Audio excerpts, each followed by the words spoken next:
I would also like to thank EU Robotics and the whole EU Robotics team for co-organizing this parliamentary dinner today.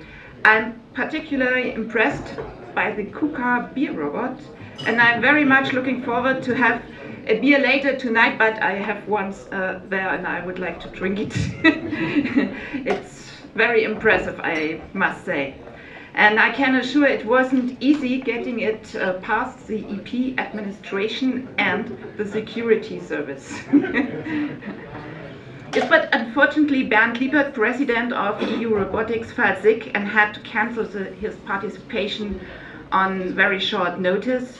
And therefore, to kick off the evening, Rainer Bischoff, vice president industry at EU Robotics and head of KUKA, Corporate Research, and Stefano Stramiccioli, Vice President Research at EU Robotics and Professor at the University of Twente, will take the floor after my introduction. I'm very pleased that afterwards at 7, I think a little later past 7, Commissioner Günther Oettinger will join us to deliver his keynote speech. Ladies and gentlemen, robotics is a hot topic at the moment. Just a fun fact to start with. Yesterday, a prop robot for the 1956 science fiction film Forbidden Planet, I never seen it, sold for more than $5 million at an auction in New York. A new record for a movie prop. But on a more serious note, it has also become a hot topic in Brussels by now. And I believe that the European Parliament actually started this political debate at the EU level. The resolution of my colleague Mardi Devaux on civil law rules in robotics create a great deal at heat. The Digital Europe Working Group of the S&D Group organized a robotics conference at the beginning of November to follow up the resolution with distinguished speakers from industry, trade unions and academia. I'm extremely thankful for events such at the conference and our dinner tonight that can carry the debate forward. The 7th European Robotic Week that is still going on until tomorrow is a perfect framework for this discussion. Robotics, together with other technologies such as big data, blockchain and artificial intelligence, is a key element of the ongoing digital transformation. Every day, the list of applications coming from robotics is growing longer, while they are becoming more and more important in our daily lives. In the near future, we will be surrounded by intelligent objects and machines, which will provide us with many services, whether at work or at home. Just one figure, the number of surgical procedures performed using the help of a robotic rose by 16% from 2015 to 2016. And my deep conviction is that while developing a new generation of robots, cyber-physical systems, artificial intelligence applications, we always, and I want to underline the word always, have to take the added value for society in consideration. We need to talk about a social benefit by design principle. Otherwise, acceptance problems with citizens will be unavoidable. To tackle this issue of acceptance of a disruptive technology such as robotics, it is, in my view, essential to openly discuss and explain where we stand with robotics technology. What is currently possible and where are we going? We need an informed public debate. That is especially important since we will increasingly see use cases where man-machine interaction is a norm, being it is consumers, co-workers, patients or students. And therefore a close collaboration already in the R&D phase of engineer and future uses is essential in my opinion. Just one example. Robots need to be designed in a way that does not exclude anybody. What I mean is that, for instance, in an Industry 4.0 environment in a factory, robot technology needs to be complemented with intelligent assistance systems that allow staff to perform their tasks jointly with robots and even to upskill. We need to remove entry barriers for new robot users. It's obvious that understanding the innovation in robotics is a very important task also for policymakers. We need to analyze the consequences of integrating robotics technology in work, in human relationships and everyday life. To a certain extent, it is about anticipating change. That is a priority for my political group. And if we come to the conclusion that it is necessary, we have to think about laying down rules. Just like the digitalization of the society and the economy in general, we very clearly see the potential benefits and advanced robotics technology. However, it is necessary to guide the development to avoid unintended negative consequences. That goes, for instance, for ethical and employment questions, as well as for the protection of personal data. All those aspects are highlighted in the European Parliament resolution drafted by Marty Delvaux that I already mentioned at the beginning. It would be very interesting for me to hear your views on the social aspect of robotics innovation this evening. I am the spokesperson of the German S&D delegation for industrial policy, and therefore, of course, I'm looking at the issue of robotics also from a broader industrial policy perspective. Three aspects are key in this regard. We have to build on the strong research environment and the innovative companies that already exist in Europe, for example in the automotive sector and in mechanical engineering. We need to stimulate the development in other parts of the value chain to ensure that Europe has an independent capacity in the strategic industry. We need to involve SMEs and innovative startups in this process, and we will require significant investments. And thirdly, we need to keep on working on the realization of the digital single market to set the right framework conditions for innovation and for growth. The last point includes a lot of horizontal elements that do not only apply to robotics. Amongst others, the European Electronic Communication Code is currently being discussed in the trilogue negotiations. The code is an essential tool to incentive the rollout of a high-performance digital infrastructure EU-wide. The design and the capacity of the new research framework program is a second very important horizontal aspect. And last but not least, the Industry Committee is also leading the discussion on the cybersecurity package of the Commission, a very important horizontal issue. We will have the time for a deeper discussion of those issues during the working table session later on. There will be, I know you mentioned it, 4 different moderated roundtable discussions, one on innovation, value chain, creation and ecosystems, one on regulation and legislation needs, one on FP9, and finally one on research and future scenarios for robotics use. The sign in the middle of your table indicates the topic of your table, and I'm really looking forward to a fruitful and interesting evening that can be feed into the broader discussion on future of robotics and robotics of the future. Thank you very much for your attention. I'm very happy to be here in the European Parliament, and thank you, Mrs. Werner, for this excellent speech, because it shows that the European Parliament is really involved in robotics. And this is something that we have to work upon, all of us, to inform politicians, to inform the media about the benefits of robotics. It's so important that our society knows about the real benefits of robots, otherwise we will never be able to really deploy them in masses. And what is important right now is that robotics is on a double-digit growth path. So we have a very healthy industry right now in Europe.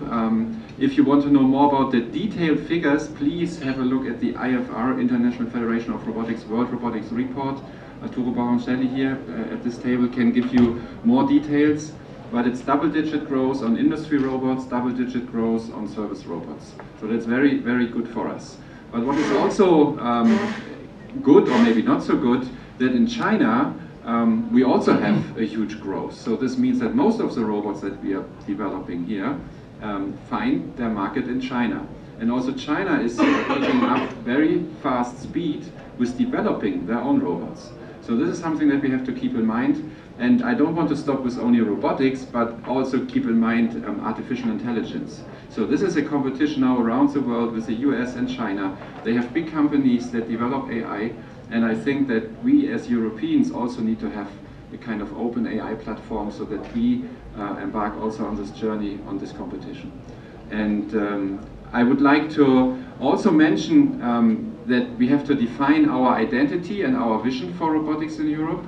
What we have done recently, that we set up 4 priority areas. One priority area for Europe is agile manufacturing, second one on healthcare, third one on agri-food, and the fourth one on inspection and maintenance. So these are our 4 priority areas where we think that we as Europeans can make a difference also on the world market.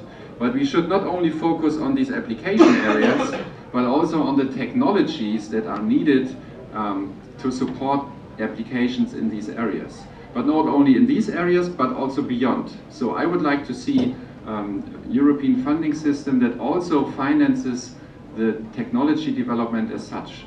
And I think this would be a nice handover to Stefano, my academic counterpart of EU Robotics. I would like to thank the Commission and Mrs. Werner for hosting us here. It's been a nice discussion so far, and I'm waiting a lot of expectation for what is coming up. I think that one big thing that was mentioned already is how people perceive robotics. I think that's a really big problem we are dealing with, and namely, what actually robot can do. There is a very wrong perception of what the status is, and people call robots any software code is called a robot, which of course all the consequences from that classifications are of course obvious. I think that there are a lot of opportunities which we are discussing about also how to integrating AI and robotics, because one of the big problems, of course, of all the potential yet that AI has, which is far not as far that people think, is actually to create architecture, software architecture, would basically enable this use and this potential within robotics. And I think that Europe has the potential to be a leader in that. And we are looking within EU Robotics together with the commissions on how to define the framework, and which actually it looks to us that it perfectly fits in the strategy so far that the Commission has come up with, the digital innovation agenda, for example. This is one point I wanted to mention. The other thing is also there are a lot of opportunities, not only from a technology point of view, but also to create in the collaboration with the Commission, look at the ways to create legislations, not only to support the development, like it's obvious the discussion on drones and legislation in order to have advantages in that respect, but also to create, for example, define this technology which will enable the deployment of, for example, AI in robotic applications in a safe, ethical, and a way which will respect all the legal constraints. So we are expecting in the organizations that a lot of even improving communication will happen between the Commission and the EU Robotics in order to create this framework and to support standards for which Europe in the future can be a leader worldwide. So I think that this is more or less what I wanted to say. Maybe one last thing, to fill the time before they was asked to bring it long in order to expect the Commissioner coming in. Another thing which I think is important, I gave a talk last week, a TED talk, and there was a question about this action of giving citizenship to robots, that happened. So I started laughing first, and second, and I said, the citizenship, of course, is purely a political stunt. But there are issues that can be used to address how robotics will be in the future. There is a project that you may know is called the AIRA, in which basically, thanks to blockchain technology that was mentioned before, the idea is basically to give robots an economical agent entities. And that makes to me a lot of sense, because in that way you can really also address all this issue of distribution of wealth and capital. Because now, the way I see it, there will be two developments. The first phase will be a phase in which there will not be mass unemployment, because people have a completely wrong image of what robotics actually, how robotic is. We were discussing about the humanoid of Boston Dynamics, which is very cool. It's great technology, but it doesn't have hands, and hands, we are far from having repeated them as human hands. But there will be a time in which we will get to a situation in which robotics, we will have humanoids walking around with hands and doing plumbing. As I say, robotic plumbers are not going to be around for a while. And then we have to start thinking, and that's the leadership of the Commission, also about how to tackle those issues. Because of course we cannot allow that big enterprise would create all the capital like it happened in the Google kind of situations. And maybe this kind of technology based on blockchain will create a completely different way to handle this, in such a way that we will not need to tax robots, but we'll just find smart solutions in order to deploy, to distribute the wealth in a proper way. I think I could go on forever, but you probably are bored with my talk at this stage. So I would like to thank you, and let's wait that the Commissioner will come in. Thank you very much. First of all, welcome. It's a really large opportunity to talk to someone like you about the hot topic of robotics, its future, and what it means for the European economy. You prepared some statements. Dear Secretary General, dear Member of Parliament, Madam Werner, dear Mr. Bischoff, dear Mr. Stramsiccioli, colleagues, ladies and gentlemen. It's my pleasure to be here, and thank you, the co-organizers, and mainly Ms. Werner, for inviting me, because I think robotics is a strategic technology connected to digital technologies in general, and we have a lot of European competencies. From science, from research and innovation, to production, to services, global players, hidden champions, small and mid-sized companies. And so I'm happy to be here, and I'm happy to see that our public-private partnership is functioning.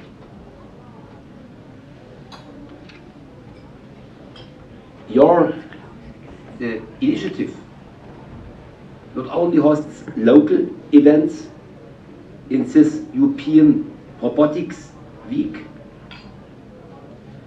but a lot of round tables and presentations in these days. Over 1,000 local events involving the general public are expected. A great program, I think, as well as hackathons, open classes, robot competitions, robots visiting schools, meeting schoolboys and schoolgirls, to also inspire the youngest members of our society to engage with robotics. A perfect presentation, a perfect roll out. Moreover, the European Robotics Week is a perfect tool to bring citizens in touch with technology and address their fears, because there are some fears and concerns. We know from our regular surveys that people with experience with robotics have actually fewer fears. So to demonstrate, to present, to be transparent, and to speak about security and safety in parallel is really important, because we need a high level of acceptance at the end of the day. One of the major expected social impacts of new robotics technologies is on the quality of life. Intelligent systems can help people in many ways. In fact, making any object and device intelligent is one of the megatrends of today and the next decade. Every day or so we can see more applications of robotics in our daily lives, both in our professional and private spheres. Robotics and artificial intelligence will clearly be the key drivers of economic and productivity growth in the future. And here, Europe has to be competitive. Many sectors, for example, health or farming, will benefit from these technologies, be it through faster and more accurate diagnosis of diseases or less pesticide use as a result of precision farming. Many robots can do jobs that are dull, dirty and dangerous for humans, such as inspecting oil tanks, sorting out nuclear waste, welding metal parts. Robots may also be used in many areas with labor shortages, such as healthcare, farming and even manufacturing. Far from replacing humans, we want robots to help humans so that they can focus on the essentials. A nurse should not have to carry bed linen around the hospital all day. Instead, this task could be done by a robot, so that the nurse can focus on the well-being of the patients. Europe is in a, I would say, really quite strong position. Maybe even we are in lead, maybe. But it's a dynamic market development. And our competitors, may then be from the US or from Asia, are not sleeping. They are investing a lot. They are financing research projects. And they are really keen to surround everybody, to surround us. Anyway, our position, both scientifically and commercially, is quite strong. For example, over a quarter of all industrial robots and professional service robots are being produced in Europe. And many recent breakthroughs in artificial intelligence come out of European labs. In the Commission, we have long recognized the importance and potential of robotics and artificial intelligence and the need for Europe to make a strong contribution. To seize the opportunities associated with artificial intelligence and robotics in Europe, we have set up SPARC, the public-private partnership for robotics in Europe, with up to 700 million euro EU funding and adding the private investment being leveraged, an overall investment of 2.8 billion. Not nothing. SPARC is a worldwide recognized and major civilian robotics research program. Our robotics-related research through Horizon 2020 aims to make robots more intelligent, flexible, robust, and safe to use. The goal of our activities in this area is to strengthen Europe's research and industrial capacity, to ensure that ethical, legal, societal, and economic issues are sufficiently addressed and examined, and to tackle emerging socio-economic challenges. We need investment and engagement in these areas to stay in the lead. Europe will only be able to shape the debate within the area and introduce European values such as human dignity and privacy protection if we maintain a strong leadership role. How can we ensure that Europe benefits from this technology? We have launched an initiative to digitize European industry. It aims at realizing the potential of digitization, where robotics and artificial intelligence are key drivers. It provides a set of coherent policy measures for digital transformation of our industry and our governments, and aims at maximizing its impact on economic growth. We are aiming to build new and to strengthen existing digital innovation hubs in the area of robotics, to expand the European robotics ecosystem.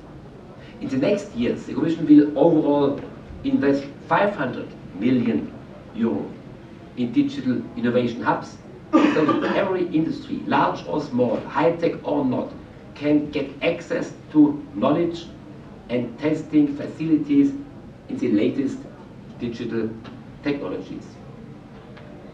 We see the digital hubs as crucial to stimulate investment in this area and to ensure the propagation of this technology for the benefit of Europe. At the same time, dear colleagues, ladies and gentlemen, there are of course legal, ethical and socio-economic issues of robotics and AI, which we have to address. In the Commission, we have already been investigating safety issues of robots and artificial intelligence systems from various angles. Therefore, we have been funding research and development with the goal of making robotics systems inherently safe, and our program also includes a specific focus on safety certification and related standardization. Is another increasingly important area of focus for us. With robots becoming more autonomous, which includes features such as self-learning capacities and the complexity of artificial intelligence-based software systems, this opens up a wide variety of questions in this field regarding the suitability of current EU rules. Do we need new rules? Which ones? How detailed they should be, and how and when the Parliament and Council could negotiate, now or better in 3 years at time. As far as the regulatory aspect of safety is concerned, the Commission is currently evaluating some existing legislation, such as a Defective Products Liability Directive and the Machinery Directive, with a view of determining their fitness for purpose and a possible revision to adapting them to robots and artificial intelligence. We believe that testing and experimentation with this technology in safe environments will be of crucial importance. This, in addition to gathering the right sets of information, will help us in designing a suitable legal framework. Any measure proposed or considered in this context should not stifle innovation. Innovation which can bring concrete benefits to the citizens' everyday lives. Widely done, regulation can also be an enabler for innovation. It is worth pointing out in this context that automated systems often operate more safely than humans. The low number of airplane accidents is also the result of planes being flown by computers most of the time. And knowing that up to 90% of all car accidents are the result of human error, connected and automated driving promises to bring these safety benefits also to our roads. Dear colleagues, in conclusion, artificial intelligence and robotics offers enormous potential for societal improvement and economic development. Of course, we should not ignore the legal and socio-economic challenges associated with this technology. But they are manageable, we think, and we are in the process of putting the right measures in place to address them. A last message. Next year we are preparing our next multi-annual financial framework. So it's about Horizon 2027. It's about funding for joint undertakings, about funding for public-private partnership, about funding for important projects of common European interest. And for me it's an obligation. No funding without added value. No funding on European level without added value.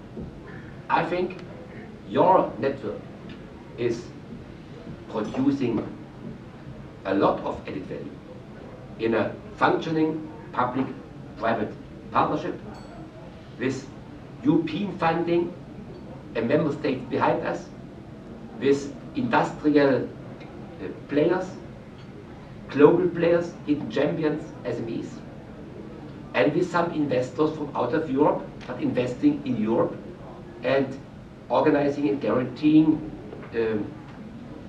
growth and development in the interest of our European citizens. So your advice is appreciated. Give us clear proof, clear arguments why we should continue with robotics on the way to the next decade for the years to come beyond 2020. Thank you all. Okay, first of all, the VIP table offered to give also some views of their discussion, and our Vice President, Rainer Bischoff, will give a very short summary here, please. Very short summary. So we said that robotics and AI is an important technology for the future of robotics, so all agreed on the table. And we have to collaborate in Europe, which means do not compete within Europe, but compete with the Chinese and the Japanese. Everybody anywhere in Europe should benefit from the digitization, and this holds of course also true for robotics and AI. And this will only work if we address this with open architectures. Then we had an interesting question from Commissioner Oettinger, who asked what will be different in 2025 because of our developments in robotics and AI. So what is it what we get when we invest in this topic? And this is a question to all of you, because we of course don't find an answer here in the table. Then there was one interesting aspect about autonomous driving, and because we had one guy from Volkswagen, Mr. Müller-Pietella, and he said that autonomous driving will be available on highways but not in the cities. So that is something that I also like to make statements about. Then there was one final statement. You know that this event is the first event, hopefully, of a series of events. So this was planned as a fireplace chat. There's no fireplace around here, but we had, of course, heated discussions. And I think we should repeat this twice per year. And maybe one good opportunity is to do this always with the Robotics Week in November of each year, but then also in spring of each year, maybe with the European Robotics Forum.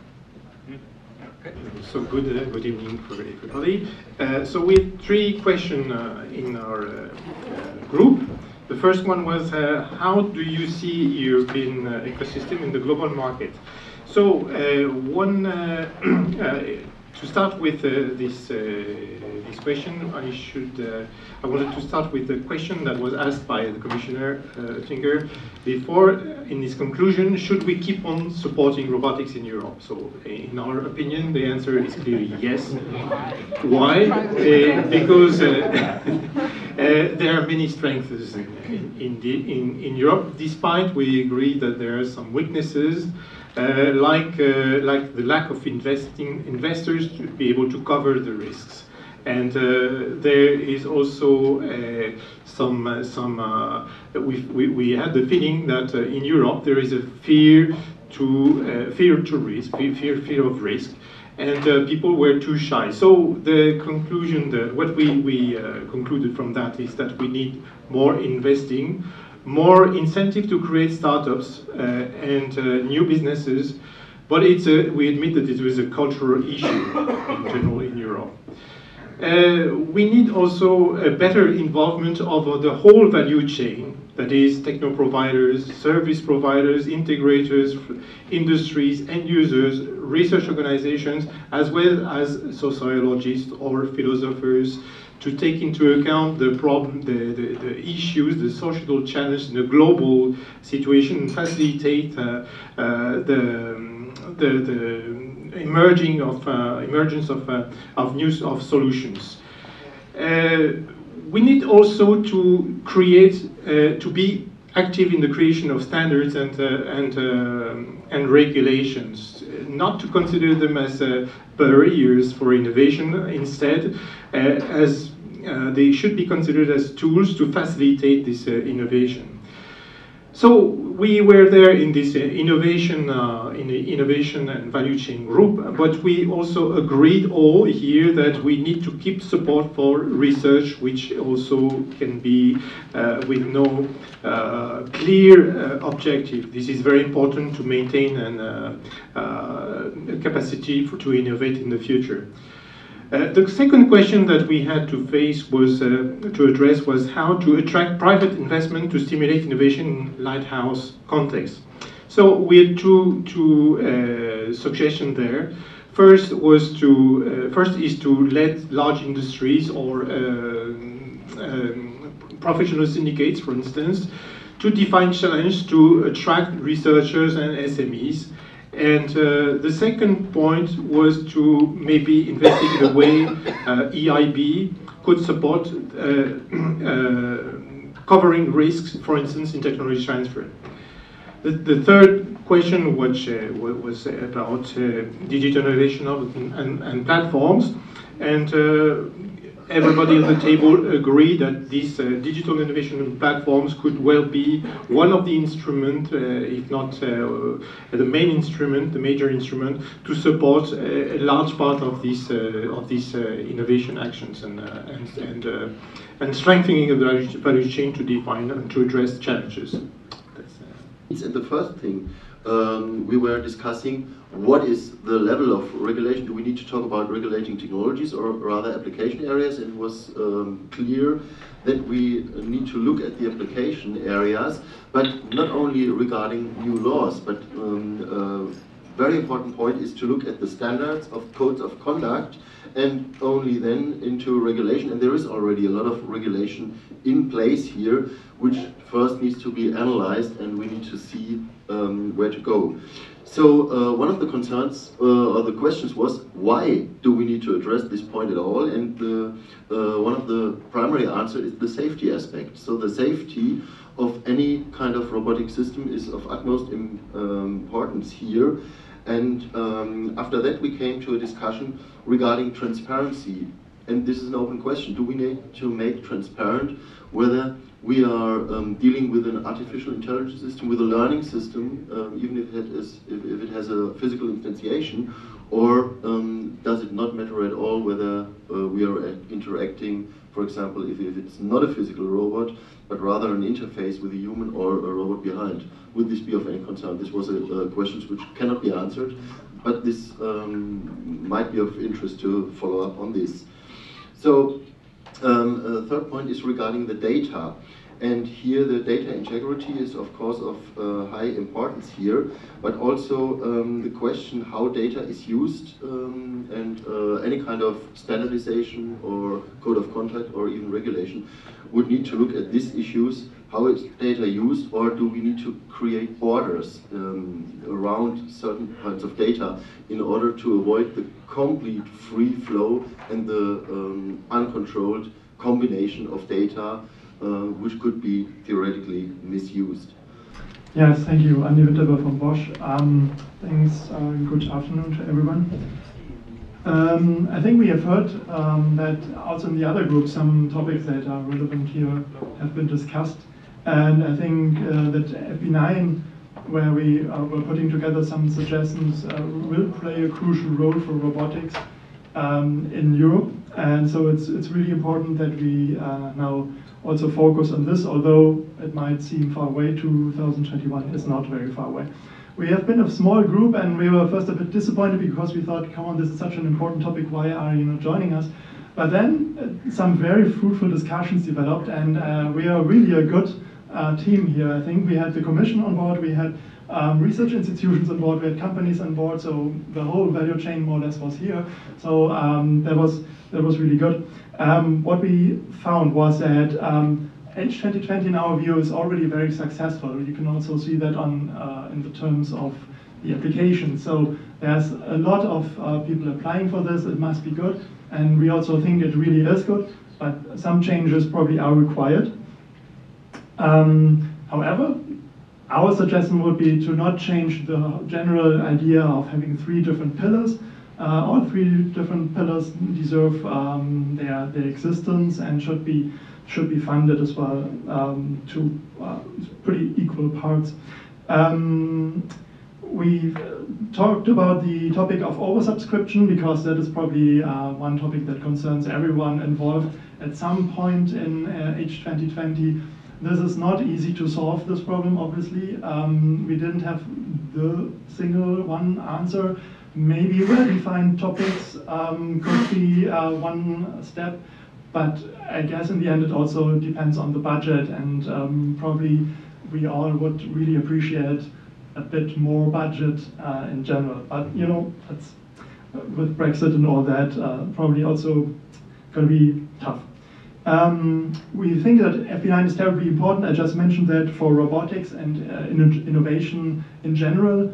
Lamy, in his pretty good report of the Lamy high-level group, they discussed that there's a bit of an innovation gap still in Europe, so we think innovation should play a crucial part also in FP9, but research, of course, also is super important. We all know that. Robotics should definitely remain and not disappear.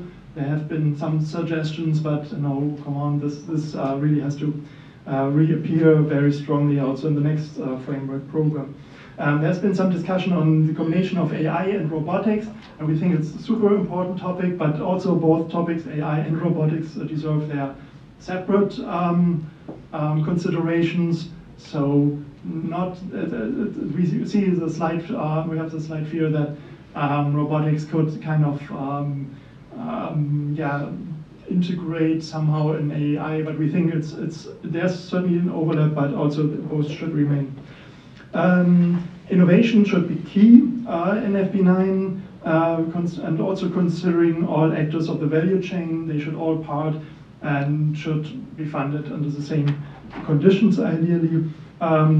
We discussed about how to integrate all these different topics that are currently discussed in different CPPPs or PPPs, big data, HPC, robotics, and so on. Maybe something that could be done would be more joint calls. But the general CPPP idea or instrument we really appreciate. We think this is a very good tool to get all actors, all stakeholders together in a very concise way and very well functioning. That's almost it. There's been a suggestion of a kind of challenge instrument, maybe comparable to the DARPA challenge or something similar, where we said, well, the Commission or someone sets very ambitious goals, and then a lot of researchers and so on, they try to compete to reach those ambitious goals. And I think finally, we briefly talked about how to better collaborate national and European funding opportunities, and that there should be some sort of close integration and discussion between perhaps member states and the Commission, so that maybe there's a way to also have a developed combined research agenda for both national and European funding. Thank you. I'm Herr van der Goot from the University of Brussels. We had lively and heated debates on the future of work, the impact on our society, on basic income and robotics, etc. But we also discussed some questions on research. So robots are an integration of many technologies, and we think that all those fundamental building blocks still need research, like on the sensors, the cognition to operate in a changing environment, also on activation for safety, energy efficiency, torque, and the possibilities of the human body are not yet met there, also on control, AI, and so on. We also discussed the importance of human-centered design, that robots should be accepted by humans because they're the future clients of the robots, and that also the advantages is we think are that European values on safety, security, privacy, and so on needs to be included in the design and the control of those robots, and that America has different vision on this. Big trends. Robots are mostly in repetitive work now, and we think it will evolve to flexible work, from mass customization, mass production to mass customization, small lot sizes. So that requires those building blocks and also the human-centered design to be combined. And that was one trend, but also the interactive robots with flexible interaction in services, education, and so on. Then to come to the last aspect on educational aspects. So awareness is very important, especially the European people tend to be afraid of robots, fueled often by media. We acknowledge that more and more future jobs will require digital skills, and that our children, through lifelong learning, we need to know that we don't educate ourselves in the jobs that are easily be done by robots, but that we are creative and so on. But the digital aspects, learning to program, computational thinking, STEM, and so on, is extremely important in it. It starts already to be introduced in many countries, but I think it needs to be increased and improved and made into compulsory education. Also, we need more women in robotics and stimulate more people for robots and technologies. Thank you. Thank you very much. So, I would like to conclude the evening. First of all, thanks a lot to all the tables, to all the active contributors here, and last but not least, of course, to the moderators. But my final word is thank you, Martina Werner, for hosting these events. Thanks to all the people, including our sponsors, who made it possible to have events like this here happening. And I would hand over the microphone for a last word to Martina Werner. First of all, the robot for the beer, it was very interesting. And this, at last, it was a tour de raison of all these interesting issues coming together when we talk about robotics. And for me it was very interesting. I hear very new things, and altogether I think we have to do a lot together to bring it, for make it more future-proof. And thank you all of us, and maybe we see us next year by the next Robotics Week, and I'm looking forward about what we hear next year and how the evolution will be go on. Thank you very much.